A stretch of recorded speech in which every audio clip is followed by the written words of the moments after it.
Materiais de 1888. Carta 37 de 1887. Advertências e preocupações sobre dar destaque a discordâncias.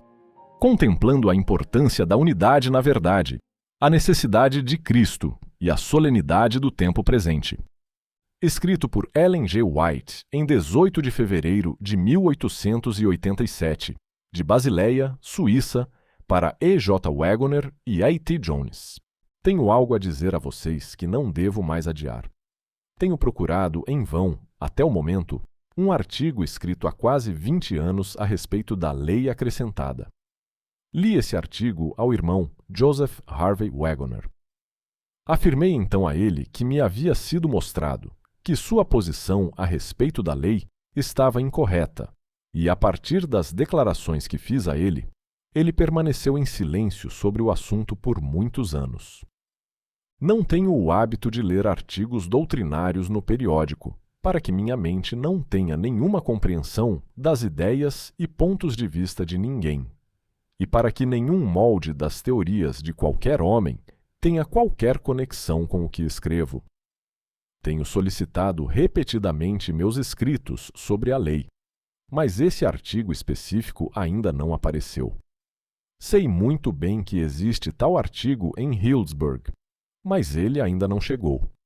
Tenho muitos escritos sobre a lei, com muitos anos de idade, mas o artigo específico que li para o irmão Joseph Harvey Wagoner ainda não chegou até mim. Recebi cartas de alguns alunos do Healdsburg College a respeito dos ensinamentos do irmão E. J. Wagoner sobre as duas leis. Escrevi imediatamente protestando contra o fato de eles agirem de maneira contrária à luz que Deus nos deu a respeito de todas as diferenças de opinião, e não recebi nenhuma resposta à carta. Talvez ela nunca tenha chegado até vocês. Se vocês, meus irmãos, tivessem a experiência que meu marido e eu tivemos em relação a essas diferenças conhecidas serem publicadas em artigos em nossos periódicos, nunca teriam seguido o caminho que seguiram, nem as ideias que apresentaram aos nossos alunos na faculdade, nem isso teria aparecido no periódicos Science. Especialmente neste momento, tudo o que se assemelhe a diferenças deve ser reprimido. Esses jovens são mais autoconfiantes e menos cautelosos do que deveriam ser.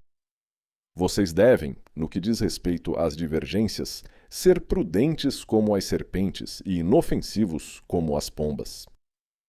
Mesmo que estejam plenamente convencidos de que suas ideias sobre as doutrinas são sólidas, não demonstram sabedoria ao tornar essa divergência evidente. Não hesito em dizer que vocês cometeram um erro aqui. Vocês se afastaram das orientações claras que Deus deu sobre esse assunto, e o resultado será apenas prejuízo. Isso não está de acordo com a ordem de Deus. Vocês deram agora o exemplo para que outros façam o que vocês fizeram. Sintam-se à vontade para apresentar suas diversas ideias e teorias, e levá-las ao público, porque vocês fizeram isso. Isso levará a uma situação que vocês nem imaginavam. Eu queria publicar artigos a respeito da lei, mas tenho me deslocado tanto que meus escritos estão em um lugar onde não posso fazer uso deles. Não é pouca coisa vocês se manifestarem no periódico Science, como fizeram. E Deus revelou claramente que tais coisas não deveriam ser feitas. Devemos manter diante do mundo uma frente unida. Satanás triunfará ao ver divergências entre os adventistas do sétimo dia. Essas questões não são pontos vitais. Não li o panfleto do irmão Butler, nem quaisquer artigos escritos por nenhum de nossos autores, e não pretendo fazê-lo. Mas percebi, há anos, que as opiniões do irmão Joseph Harvey Wagoner não estavam corretas e li para ele o que eu havia escrito. O assunto ainda não está claro e distinto em minha mente. Não consigo compreendê-lo, e por essa razão estou plenamente convencida de que apresentá-lo não só foi inoportuno, mas também prejudicial. O irmão Butler tem enfrentado tantos fardos que não estava preparado para tratar desse assunto com a devida justiça. O irmão E. Joe Wagoner tem refletido sobre esse assunto, mas trazer essas divergências para nossas conferências gerais é um erro. Isso não deveria ser feito. Há aqueles que não se aprofundam, que não são estudiosos da Bíblia, que assumirão posições decididamente a favor ou contra, agarrando-se a evidências aparentes. No entanto, isso pode não ser a verdade e levar essas divergências para nossas conferências, onde elas se disseminam, espalhando assim por todos os campos várias ideias, uma em oposição à outra. Não é o plano de Deus, mas suscita imediatamente questionamentos e dúvidas sobre se possuímos a verdade, se afinal não estamos equivocados e em erro. A reforma foi grandemente retardada pelo fato de se darem destaque às diferenças em alguns pontos de fé, e cada partido se apegar tenazmente às questões em que divergiam. Em breve estaremos de acordo, mas tornar-se inflexível e considerar seu dever apresentar seus pontos de vista em oposição decidida à fé ou à verdade, tal como tem sido ensinada por nós como povo, é um erro e resultará em dano, e apenas dano, como nos dias de Martinho Lutero. Comecem a se afastar e sintam-se à vontade para expressar suas ideias, sem levar em conta os pontos de vista de seus irmãos. E será criada uma situação que vocês nem imaginam. Meu marido tinha algumas ideias sobre certos pontos que divergiam dos pontos de vista adotados por seus irmãos. Foi-me mostrado que, por mais verdadeiras que fossem suas opiniões, Deus não o chamava para colocá-las em evidência diante de seus irmãos e criar divergências de ideias. Embora ele pudesse manter essas opiniões para si mesmo, uma vez tornadas públicas, as mentes se agarrariam a elas. E apenas porque outros acreditavam de maneira diferente, essas diferenças se tornariam todo o fardo da mensagem, gerando contenda e discórdia. Existem os pilares principais de nossa fé, assuntos de interesse vital, o sábado e a observância dos mandamentos de Deus.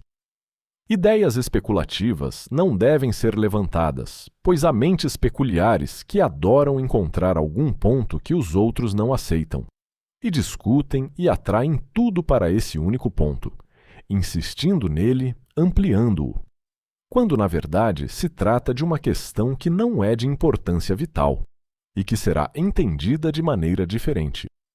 Por 2 vezes me foi mostrado que tudo o que possa desviar nossos irmãos dos pontos essenciais para este tempo deve ser mantido em segundo plano. Cristo não revelou muitas coisas que eram verdade, porque isso criaria divergências de opinião e geraria disputas. Mas os jovens que não passaram pela experiência que nós tivemos prefeririam uma discussão acalorada a nada. Nada lhes agradaria mais do que uma discussão acirrada. Se essas coisas surgirem em nossa conferência, eu me recusaria a participar de qualquer uma delas, pois recebi tanta luz sobre o assunto que sei que corações não consagrados e não santificados apreciariam esse tipo de exercício. É tarde demais, irmãos, é tarde demais. Estamos no grande dia da expiação, um tempo em que o homem deve afligir sua alma, confessar seus pecados, humilhar seu coração diante de Deus e preparar-se para o grande conflito. Quando essas contendas surgirem diante do povo, eles pensarão que um tem razão e, em seguida, que outro, diretamente oposto, também tem razão. As pobres pessoas ficarão confusas e a conferência será um fracasso total, pior do que se não tivessem realizado nenhuma conferência. Agora, quando tudo é dissensão e contenda, deve haver esforços decididos para lidar com essas questões e divulgá-las, por meio da caneta e da voz, de forma a revelar apenas harmonia. O irmão Joseph Harvey Wagoner sempre gostou de discussões e contendas. Temo que E. J. Wagoner tenha cultivado o mesmo gosto. Precisamos agora de uma religião boa e humilde. E J. Waggoner precisa de humildade e mansidão. E o irmão Jones pode ser uma força para o bem se cultivar constantemente a piedade prática, para que possa ensinar isso ao povo. Mas como você acha que me sinto ao ver nossos dois principais periódicos em contenda? Sei como esses periódicos surgiram. Sei o que Deus disse a respeito deles, que são um só, que nenhuma divergência deve ser vista nesses dois instrumentos de Deus. Eles são um só e devem permanecer como tal, respirando o mesmo espírito, exercendo-se na mesma obra para preparar um povo que se mantenha firme no dia do Senhor, uno na fé, uno no propósito. O periódico Sickle foi fundado em Battle Creek, mas não se destina a substituir o periódico Signs, e não vejo que seja realmente necessário. O Signs of the Times é necessário, e fará o que o Sickle não pode fazer. Sei que, se o Signs for mantido repleto de artigos preciosos, alimento para o povo, todas as famílias deveriam tê-lo. Mas sinto uma dor no coração toda vez que vejo o Sickle. Digo que não é como Deus deseja que seja. Se Satanás conseguir semear discórdia entre nós, como povo, ficará mais do que satisfeito. Não creio que os anos apagarão as impressões causadas em nossa última conferência. Sei como essas coisas funcionam.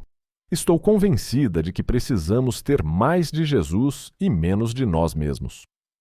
Se houver alguma divergência em relação à compreensão de alguma passagem específica das Escrituras, então não use a caneta ou a voz para tornar suas diferenças evidentes e criar uma divisão quando não há necessidade disso. Somos uno na fé, nas verdades fundamentais da Palavra de Deus, e um objetivo deve ser mantido constantemente em vista. A harmonia e a cooperação devem ser preservadas sem comprometer nenhum princípio da verdade. E ao buscarmos constantemente a verdade, como se fosse um tesouro escondido, tenham cuidado ao apresentar opiniões novas e conflitantes. Temos uma mensagem para o mundo inteiro. Os mandamentos de Deus e os testemunhos de Jesus Cristo são o foco de nossa obra. Ter unidade e amor uns pelos outros é a grande obra que deve ser realizada agora. Existe o perigo de nossos ministros se deterem demais em doutrinas, pregando discursos em excesso sobre assuntos polêmicos, quando suas próprias almas precisam de piedade prática. Foi aberta uma porta para divergências, contendas, disputas e diferenças que nenhum de vocês pode ver, a não ser Deus. Seu olho acompanha tudo do início ao fim. E somente Deus conhece a magnitude do mal causado. A amargura, a ira, o ressentimento, as invejas e as mágoas provocadas pelas controvérsias de ambos os lados da questão causam a perda de muitas almas. Que o Senhor nos faça ver a necessidade de beber da fonte viva da água da vida. Seus riachos puros nos refrescarão e curarão, e refrescarão todos os que estão ligados a nós. Ah, se ao menos os corações fossem subjugados pelo Espírito de Deus! Se o olhar estivesse voltado exclusivamente para a glória de Deus, que torrente de luz celestial se derramaria sobre a alma? Jesus. Aquele que falou como nenhum homem jamais falou foi um educador na terra.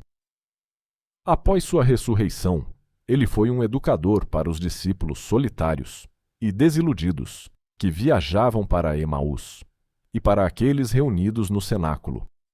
Ele lhes revelou as Escrituras a respeito de si mesmo e fez com que seus corações fossem unidos por uma esperança e alegria santas, novas e sagradas. Do Santo dos Santos prossegue a grandiosa obra de instrução. Os anjos de Deus estão se comunicando com os homens. Cristo oficia no santuário. Não o seguimos até o santuário como deveríamos. Cristo e os anjos atuam nos corações dos filhos dos homens. A Igreja no céu, unida à Igreja na terra, está travando o bom combate sobre a terra.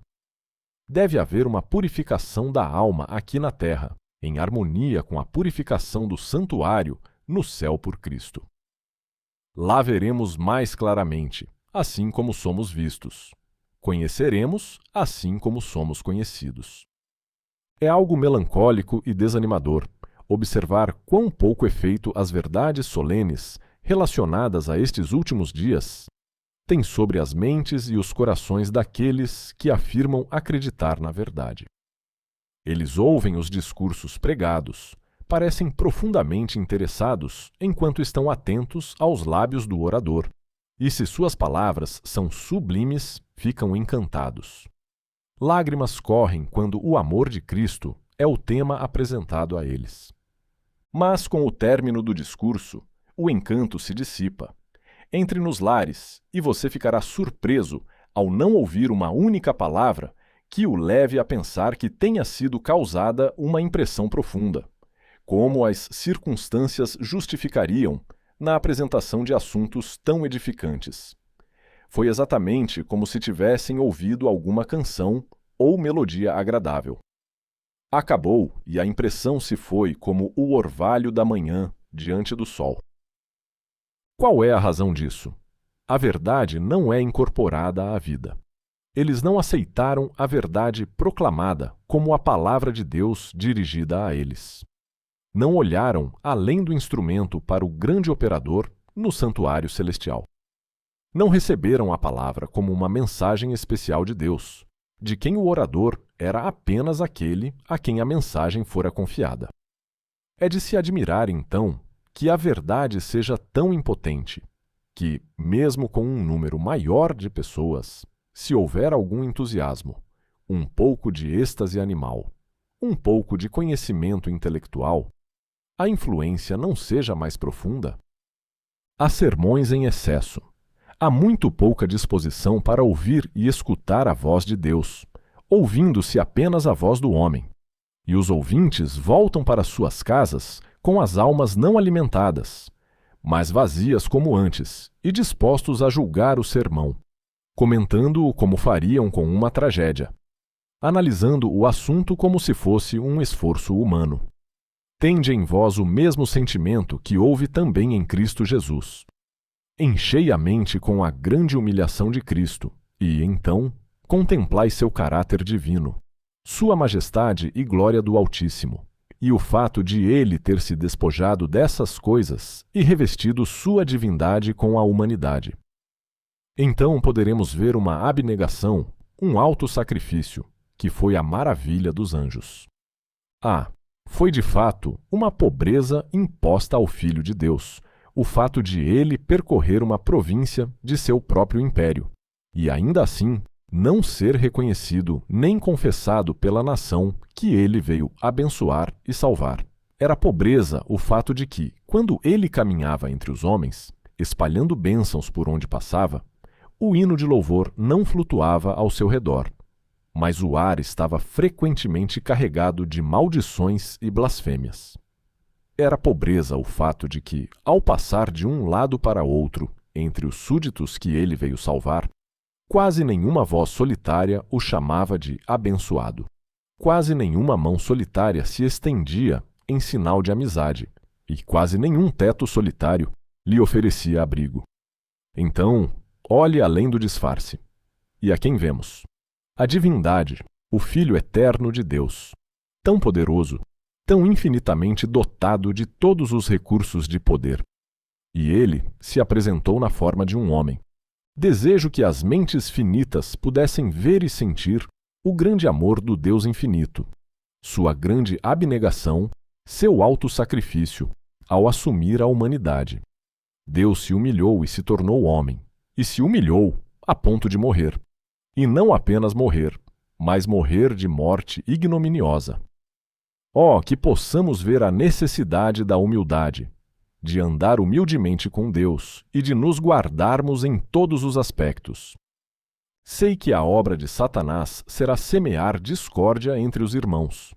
Se não fosse pelo fato de eu saber que o capitão da nossa salvação está ao leme para guiar o navio do Evangelho até o porto, eu diria: deixem-me descansar na sepultura.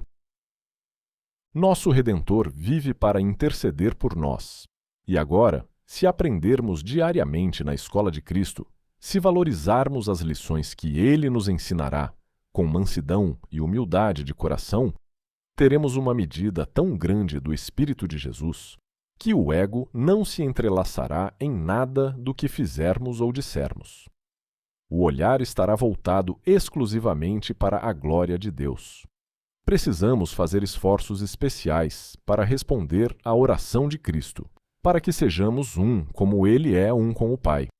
Aquele que se declarou realmente angustiado durante os dias de sua humilhação, pois tinha muitas coisas a dizer aos seus discípulos, que eles não poderiam suportar naquele momento.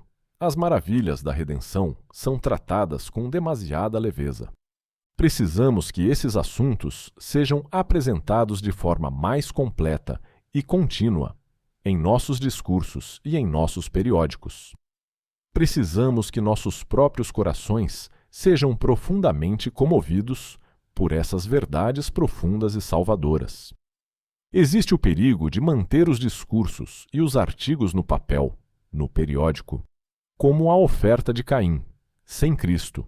Batizados com o Espírito de Jesus, haverá um amor, uma harmonia, uma mansidão, um ocultamento do eu em Jesus, de modo que a sabedoria de Cristo será concedida, o entendimento iluminado, o que parece obscuro se tornará claro. As faculdades serão ampliadas e santificadas. Ele pode conduzir aqueles que está preparando para a translação ao céu a alturas mais elevadas de conhecimento e visões mais amplas da verdade. A razão pela qual o Senhor pode fazer tão pouco por aqueles que lidam com verdades importantes é que muitos mantêm essas verdades separadas de sua vida. Eles as mantêm na injustiça. Suas mãos não estão puras. Seus corações estão contaminados pelo pecado. E se o Senhor agisse por eles no poder de seu Espírito, de forma condizente com a magnitude da verdade que ele revelou ao entendimento, seria como se o Senhor aprovasse o pecado. O que nosso povo deve ter entrelaçado com sua vida e caráter é o desdobramento do plano de redenção e a incorporação na vida de concepções mais elevadas de Deus e de sua santidade. A lavagem das vestes do caráter no sangue do Cordeiro é uma obra à qual devemos nos dedicar com seriedade, enquanto todo defeito de caráter deve ser removido. Assim, estamos trabalhando em nossa própria salvação, com temor e tremor. O Senhor está operando em nós para que tenhamos vontade e façamos o que lhe agrada. Precisamos que Jesus habite em nosso coração, como uma fonte constante e viva.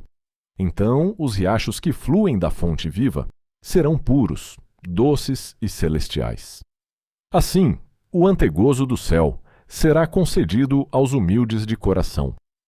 Verdades relacionadas à segunda vinda de Cristo nas nuvens do céu serão discutidas e escritas com mais frequência do que agora. É preciso fechar todas as portas que levem a pontos de divergência e debate entre os irmãos. Se o velho homem fosse expurgado de cada coração, haveria maior segurança nas discussões. Mas agora, as pessoas precisam de algo de caráter diferente. Há muito pouco do amor de Cristo nos corações daqueles que afirmam acreditar na verdade. Enquanto todas as suas esperanças estiverem centradas em Jesus Cristo, enquanto seu Espírito permear a alma, haverá unidade, embora nem todas as ideias sejam exatamente as mesmas em todos os pontos. A Bíblia ainda é compreendida de forma muito superficial. Um estudo em oração ao longo da vida de suas revelações sagradas ainda deixará muito por explicar. São os profundos movimentos do Espírito de Deus que são necessários para agir sobre o coração, a fim de moldar o caráter e abrir a comunicação entre Deus e a alma, antes que as verdades profundas sejam desvendadas. O homem precisa aprender sobre si mesmo antes que Deus possa fazer grandes coisas por ele. O pouco conhecimento transmitido poderia ser 100 vezes maior se a mente e o caráter fossem equilibrados pela iluminação sagrada do Espírito de Deus. Há muito pouca mansidão e humildade na busca pela verdade, como se fossem tesouros escondidos. E se a verdade fosse ensinada tal como está em Jesus, haveria um poder 100 vezes maior, e seria um poder transformador sobre os corações humanos. Mas tudo está tão misturado com o ego que a sabedoria do alto não pode ser transmitida. Carta 37 de 1887, para E. J. Waggoner e A. T. Jones.